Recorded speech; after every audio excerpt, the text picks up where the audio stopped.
लखनऊ आए हुए मुझे 18 दिन हो गए। 12 अक्टूबर को मैं लखनऊ में आया दोपहर को, और 18 दिन के बाद ये वीडियो अभी अपलोड कर रहा हूँ क्योंकि समय ही नहीं मिला। जब से आया हूँ तब से लगातार काम हो रहा है, और इस वीडियो में ज़्यादा कुछ नहीं बना पाया क्योंकि दो कारण हैं। सबसे पहला कारण कि ये मेरा पहला ट्रैवल व्लॉग है, तो इस वजह से ऑकवर्डनेस जो है वो बहुत ज़्यादा था, अभी भी है।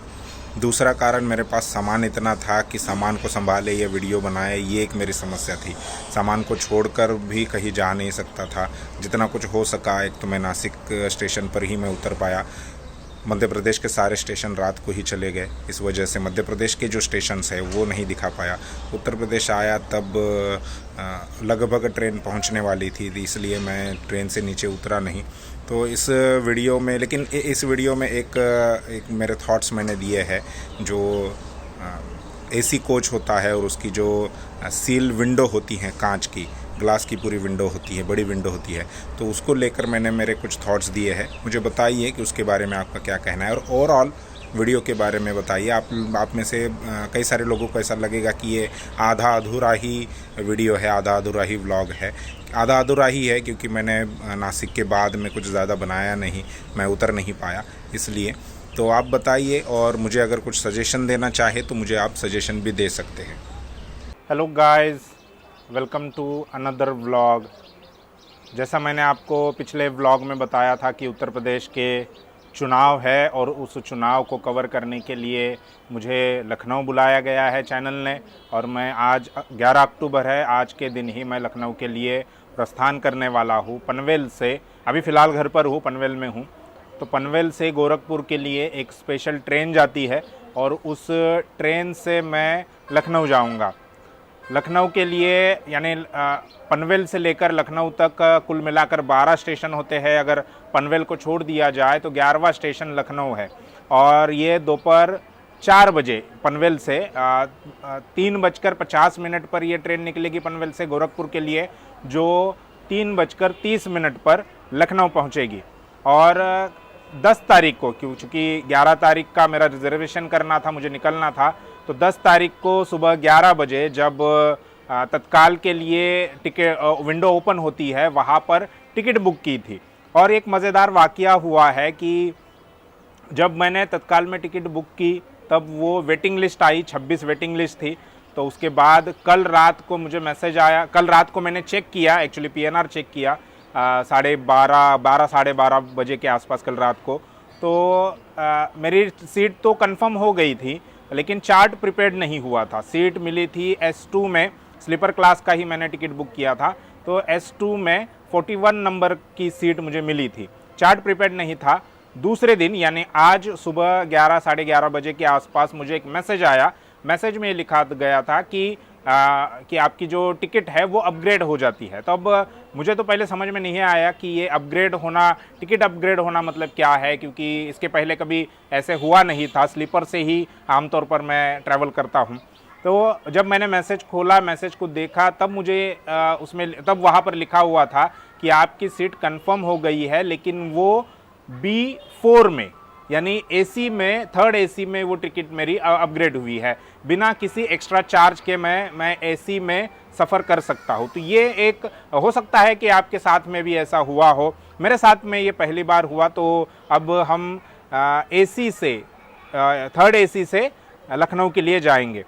ये मेरा पहला ट्रैवल व्लॉग है। सामान मेरा सारा पैक हुआ है। रात के खाने के लिए मेरी माँ ने, जिसे मैं आई कहता हूँ, तो आई ने मुझे टिफ़िन भी दिया है, और ये सफ़र मैं आपको दिखाऊंगा। एक्चुअली पहला ही ट्रैवल व्लॉग है, तो मैं कोशिश करूंगा कि और बेहतर इसे कैसे बनाया जाए, और किस तरह से इसको आपके लिए अलग अलग चीज़ें, अलग अलग स्टेशंस पर क्या कुछ लोग मिलते हैं वहाँ पर, वो मैं आपको दिखाने की कोशिश करूँगा।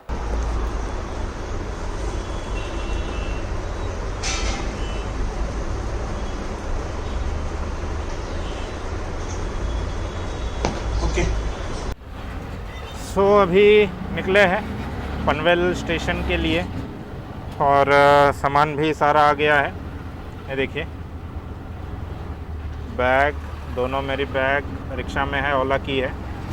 3:50 की ट्रेन है और अभी लगभग 3 बजने को है, तो 20 मिनट में 40 मिनट का समय है। 40 मिनट में हमें पहुंच जाना चाहिए। पनवेल स्टेशन यहाँ से बहुत दूर नहीं है, 15-20 मिनट 20-25 मिनट का ज़्यादा से ज़्यादा समय लगेगा ऑटो से जाने के लिए। तो वहाँ पर जाने के बाद आपसे मिलता हूँ। और मैं पहुँच गया हूँ पनवेल स्टेशन। मेरे सामने train, Gorakhpur Panvel special train जो जाएगी लखनऊ कल दोपहर 3:30 बजे। ये मेरी बोगी नंबर B4।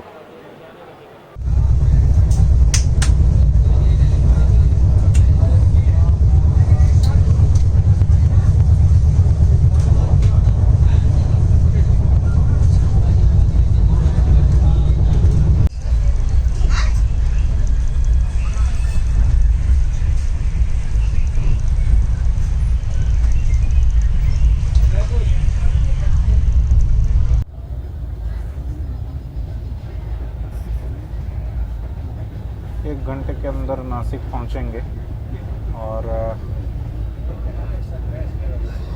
लगभग 7:30 बजे का नासिक का टाइम है। नासिक से भुसावल ये महाराष्ट्र का आखिरी स्टेशन होगा। उसके बाद खंडवा गाड़ी रुकेगी। खंडवा ये मध्य प्रदेश का पहला स्टेशन होगा। उसके बाद खंडवा, इटारसी, हबीबगंज, विदिशा ये रूट से गाड़ी झांसी होते हुए लखनऊ पहुंचेगी। तो लखनऊ कल दोपहर को पहुंचूंगा मैं। और ये विंडो आप देख रहे, सील विंडो है पूरी। तो तब मैंने बहुत बार जो ट्रैवल जो है वो स्लीपर क्लास में किया है। अभी भी स्लीपर क्लास का ही टिकट निकला था, लेकिन अपग्रेड हो गया। रेलवे ने खुद अपग्रेड कर दिया। और यहाँ बैठने के बाद और जो पैसेंजर आए हैं कल्याण जंक्शन से बैठे, उन्होंने ये कहा कि उनका भी बहुत सारे ऐसे लोग हैं जिन्होंने टिकट तो निकाला था स्लीपर का, लेकिन वो अपग्रेड हो गया और एसी में आ गया। अभी ये पता नहीं कैसे, शायद थर्ड एसी का जो लोग हैं वो नहीं आए या उन्होंने कैंसिल कर दिया या ये खाली था, इस वजह से स्लीपर वालों का जो वेटिंग में थे उनका अपग्रेड होके एसी में आ गया। तो ये विंडो के बारे में मैं बात कर रहा था। ये जो विंडो देख रहे हैं ये पूरी सील विंडो है, पूरी सील विंडो। अभी ये इस विंडो के कुछ अपने फ़ायदे हैं, कुछ नुकसान है। नुकसान तो नहीं कहा जा सकता, कुछ दिक्कतें इस विंडो के साथ में है। फ़ायदे ये है कि आपको पूरा व्यू दिखाई देता है। आप मतलब बिना किसी डिस्टर्बेंस के आप पूरा व्यू देख सकते हैं, बाहर का नज़ारा देख सकते हैं, उसको एंजॉय कर सकते हैं। ये एक इसका फ़ायदा है। दूसरा फ़ायदा ये है कि बाहर चाहे जितनी भी बारिश हो रही हो, पानी अंदर नहीं आता। पानी ये जो है यहाँ पर ही पानी गिरता है बाहर की साइड से, लेकिन वो अंदर नहीं आता क्योंकि ये विंडो पूरी तरह से सील है। तो इसके फ़ायदे हैं। इस प्रकार से हवा अंदर नहीं आती, जो अंदर का माहौल है, जो ठंड है वही आपको महसूस होती है। गर्मी के दिनों में अगर आप ट्रैवल कर रहे हैं तो आपको बाहर की धूप का जो हीट जो है धूप की, वो आपको नहीं लगेगी। अंदर का माहौल अलग से होगा। वैसे ही अगर आप ठंड में ट्रैवल कर रहे हैं तो बाहर चाहे जितनी ठंड हो, लेकिन अंदर का जो माहौल है वही कांस्टेंट रहेगा। तो इसके अपने कुछ फ़ायदे हैं। नुकसान भी है, नुकसान नहीं, दिक्कतें कुछ है। 2-3 प्रकार की दिक्कतें मैंने जो अभी 1-1.5 घंटे में फेस की, वो ये है कि एक सबसे पहली बात तो अगर आप कुछ खा रहे हैं, आपने भेल खाई, आपने मूंगफली खाई, कुछ भी है, और कागज़ आपको बाहर फेंकना है तो आप बाहर नहीं फेंक सकते। आपको आपके पास रखना होगा। जब आप बाहर जाएंगे तब आपको फेंकना होगा, या उठकर जो डस्टबिन रखा हुआ है टॉयलेट के बाहर, वहाँ पर आपको वो फेंकना होगा। तो हर बार की ये दिक्कत है। हर बार आपका जो कचरा होगा वो आपको उठाकर वहाँ पर डालना होगा। आप डायरेक्ट खिड़की से बाहर फेंक नहीं सकते। पहली दिक्कत तो ये है। दूसरी दिक्कत ये है कि अगर मान लो गाड़ी स्टेशन पर रुकी है और आपको कुछ चाय लेनी है या समोसे लेने हैं, जो कुछ खाने के लिए लेना है या पीने के लिए लेना है, तो आप डायरेक्ट यहाँ से नहीं ले सकते। आपको बाहर उतरना होगा या अंदर जो लोग बेचने के लिए आते हैं उनसे ही लेना होगा। तो ये दूसरी प्रकार की दिक्कत मैंने फेस की। तीसरी दिक्कत सभी लोगों के साथ में नहीं है। जो लोग जैसे तम्बाकू खाने वाले हैं या विमल कमला पसंद जो कुछ खाते हैं, ऐसे लोगों के साथ वो दिक्कत होती है कि वो लोग मतलब सुपारी के आइटम जो होते हैं वो खाने के बाद थूकना पड़ता है बार बार, तो उन लोगों के साथ में ये दिक्कत होती है।